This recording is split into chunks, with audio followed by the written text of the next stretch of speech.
Hello नमस्कार. तर स्वागत आहे तुमच्या सगळ्यांच्या नवीन एका व्हिडिओजमध्ये.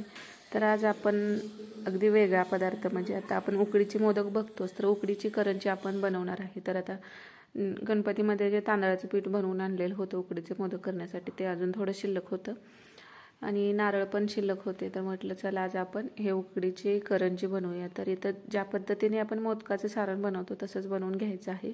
सेम तीच पद्धत आहे, फक्त मोदकाच्या ऐवजी आपल्याला करंजी बनवायची.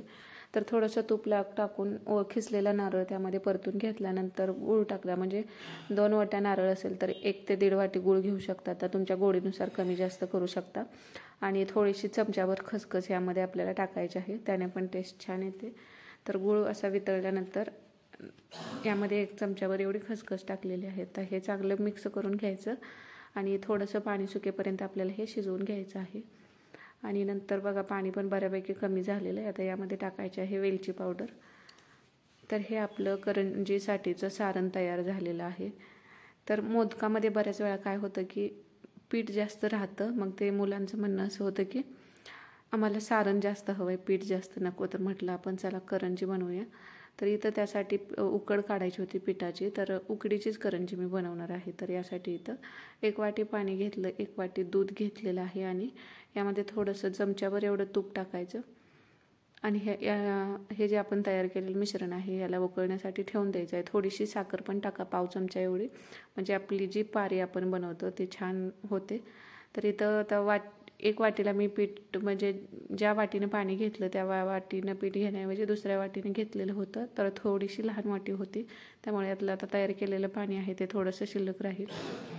तर हे पिठामध्ये थोडंसं मीठ टाकायचं आणि हे जे आपण गरम केलेलं दूध आणि पाणी एकत्र गरम करून घेतलेलं आहे ते यामध्ये जसं लागेल तसं टाकत जायचं. आणि हे तयार केलेलं जे आता मिश्रण आहे ते 10 ते 15 मिनटासाठी आपण झाकून ठेवणार आहे. तर ही उकड काढायची एकदम सोपी पद्धत आहे. आता पाणी छान हे म्हणजे दूध आणि पाणी मिक्स केलेलं गरमच आहे, त्यामुळं ही उकड व्यवस्थित निघते. आता याला आपल्याला शिजवण्याची गरज पडत नाही. तर हे जास्त घट्ट न करता मी बऱ्यापैकी लूजच ठेवलेलं आहे अशा पद्धतीचं. तर आता यावरती झाकण ठेवून हे 10 ते 15 मिनटासाठी मी साईडला ठेवून देणार आहे. आणि नंतर ताटाला असं तूप लावून घ्या आणि ह्यामध्ये आपल्याला हे परत 5 ते 10 मिनिट आपल्याला हे पीठ व्यवस्थित मळून घ्यायचं आहे. तर अजून पण हे थोडंसं गरमच आहे, म्हणजे लगेचच हे थंड होत नाही, झाकून ठेवलेलं होतं त्यामुळे. तर हे पीठ आपल्याला अशा पद्धतीने मळून म्हणजे छान याचा एक जीव गोळा होईपर्यंत व्यवस्थित असं मळून घ्यायचं आहे.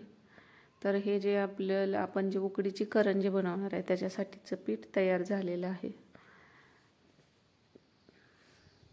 तर आता बघा मोदक आपण अशा पद्धतीने बनवतो, पण ह्यामध्ये काय होतं की सारण कमी राहतं आणि पीठ जास्त होतं, म्हणजे त्यामुळे मुलांना जास्त सारणाची मोदक हवा होता, म्हणजे करंजी. त्यांना करंजी बनवता येते असं काही माहीत नव्हतं, पण त्यांचं म्हणणं होतं की आम्हाला जास्त त्यामध्ये सारण हवं आहे, पीठ कमी वापर. तर मग मी एकच मोदक बनवला आणि बाकीच्या आहेत त्या करंज्या करून घेतल्या. तर अशा पद्धतीने तुम्ही याचे मोदकसुद्धा तयार करून घेऊ शकता, आता तुम्हाला जसं बनवायचं आहे त्या पद्धतीनं. तर ही उकड काढण्याची एकदम सोपी पद्धत आहे. तर मोदकसुद्धा छान येतात. आणि याची करंजी करण्यासाठी मी काय केलं, मग पोळपटावरती एक अशी पीठ जरा जास्त प्रमाणात, आता करंजी म्हणल्यावरती आपली मोठी बनवायची होती, थोडंसं जास्त घेतलेलं आहे इथं. आणि हे खरंच काम सोपं करणारी ट्रिप आहे, पटकन होतात अशा. जर तुम्ही मोदक करत बसला तर खूप वेळ जातो. आता काय गणपती पण नव्हते, हे आपल्याला खाण्यासाठीच करायचं असेल तर मग ही करंजी छान होते. आता केळीचं पान असेल ना, तर डायरेक्ट पानावरती तुम्ही थापून त्यामध्ये सारण भरून आहे असं वाफवण्यासाठी ठेवू शकता. पण आता माझ्याकडे केळीची पानं नव्हती, त्यामुळं अशा पद्धतीचं मी कॅरी बॅग घेतली आणि त्यावरती अशी करंजी बघा पेपरनंच परत ही कागदानेच फोल्ड करून घ्यायची आणि त्यामध्ये भरपूर सारण बसतं. आणि बाहेर राहिलेलं जे पीठ आहे म्हणजे कडेचं, ते करंजी जशा पद्धतीने कट करतो आपण त्या पद्धतीने कट करून घ्यायचं आहे. तर अशा पद्धतीने आता एवढ्या सारणामध्ये बसल तेवढं, म्हणजे थोडंसं पीठ शिल्लक राहिलं, नाहीतर एवढं सारण सगळं यामध्ये बसलं. पीठ म्हणजे सारण संपलं, पीठ थोडंसं शिल्लक राहिलं.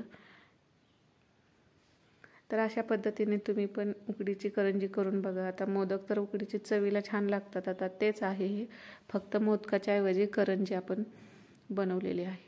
आणि ही करंजी बनवायची पण सोपी पद्धत आहे. अशा पद्धतीने फक्त पीठ पसरवून घ्यायचं आणि हे हलक्या हाताने मात्र करायचं.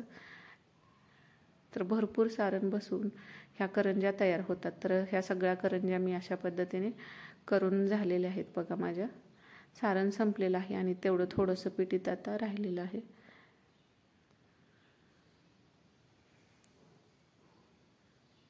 तर ज्यांना उकडीचे मोदक आवडतात त्यांना मग ही करंजीसुद्धा आवडते. तर केळीचं पान नव्हतं म्हणून ही आंब्याची पानं घेतलेली आहेत, किंवा तुम्ही सुती कापड टाकलं तरी चालेल. तर ही पानं मी अशी यावरती पसरवून ठेवली आणि यावरती आपण ज्या तयार केलेल्या करंज्या होत्या त्या उकडण्यासाठी ठेवून दिली. आता एका वेळी सगळं बसलं नाही, कारण एकाला एक चिकटलं तर ते फुटलं जाईल म्हणून. तर अशा पद्धतीने म्हणजे जेवढ्या बसतील तेवढ्या मी यामध्ये बसवल्या. म्हटलं आपण 2 वेळा हे उकडून घेऊयात. तर एका वेळेला मी एवढंच उकडण्यासाठी ठेवलं. तर पाणी करायला अगोदरच ठेवलेलं होतं, तर त्यावरती असं हे ठेवून दिलं चाळण आणि यावरती एक ताट झाकून ठेवलं. आता 10 करंज्या आपल्या थोड्याशा मोठ्या आहेत, त्यामुळे 10 ते 15 मिनटं चांगलं याला वाफ काढून घेतली. छान अशी करंजी बघा उकडीची तयार झालेली आहे. तर यावरती तूप टाकून खायला अगदी छान ही करंजी होते. तर तुम्ही पण नक्कीच एकदा ह्या पद्धतीने ट्राय करून बघा. आणि अगदी झटपट होणारा हा पदार्थ आहे उकडीची करंजी. तर इथं भाजीपाला आणलेला होता. तो शनिवारी असतो आटपाडीचा बाजार, मग त्या दिवशीच आठवड्याचा बाजार आणला जातो. आता एक दारावरती आल्यावरती कधीतरी घेतलं जातं, पण शक्यतो करून 8 दिवसासाठी ज्या भाज्या लागतात किंवा फळं लागतात ती एकदाच आणली जातात. फळं एकाच वेळे म्हणजे संपली तर ते आणली जातात, पण भाजीपाला शक्यतो 8 दिवसाचा एकदाच आणला जातो. तर यामध्ये आता कोथिंबीर, मेथी किंवा शेपू ज्या पालेभाज्या आहेत त्या फक्त निवडून ठेवते. बाकीच्या घेवडा, गवारी वगैरे असतात त्या निवडून ठेवले तर त्या काय होतात की काळ्या पडतात. त्यामुळे ज्यावेळी ती करायची असते ती त्यावेळी मी हे करते. आणि प्रत्येक वेळी म्हणजे आमच्याकडे 8 दिवसातून बाजार आणला जातो, तर तो भरून ठेवायच्या आधी फ्रीजमधून असं म्हणजे एकदा बघते, म्हणजे आतलं सामान सगळं काढून घेते. लक्षात येतं की मग आपण कधी कधी काय बनवायचं असेल, काय आणून ठेवलं तर ते तसंच राहतं, किंवा भाजी एखादी शिल्लक राहिलेली असते ती वरती काढायची, म्हणजे ती अगोदर केली जाईल. फ्रीज पूर्ण रिकामा करायचा. म्हणजे काय आपण बऱ्याच गोष्टी बघा आणून ठेवतो, पण आपल्यासुद्धा नंतर लक्षात राहत नाही. तर असं वरचेवर फ्रीजसुद्धा साफ केला तर नंतर आपल्या फ्रीजसुद्धा जास्त खराब होत नाही. 8 दिवसातून अशा पद्धतीने म्हणजे फक्त भाजीपाला ठेवताना आहे ते सगळं काढलं आणि परत ठेवलं, म्हणजे जे आपल्याला वापरायचं आहे त्याचा वापर पण होऊन जातो. म्हणजे फ्रीजमध्ये पण ठेवून काही गोष्टी बऱ्याच वेळा खराब होतात, तर तसं होत नाही. तर असा होता आजचा व्हिडिओ. असे व्हिडिओ तुम्हाला बघायला आवडत असतील तर चॅनलला सबस्क्राईब करा आणि व्हिडिओला लाईक करायला पण विसरू नका. नंतर भेटूया अशाच एका मस्त व्हिडिओमध्ये. तोपर्यंत बाय.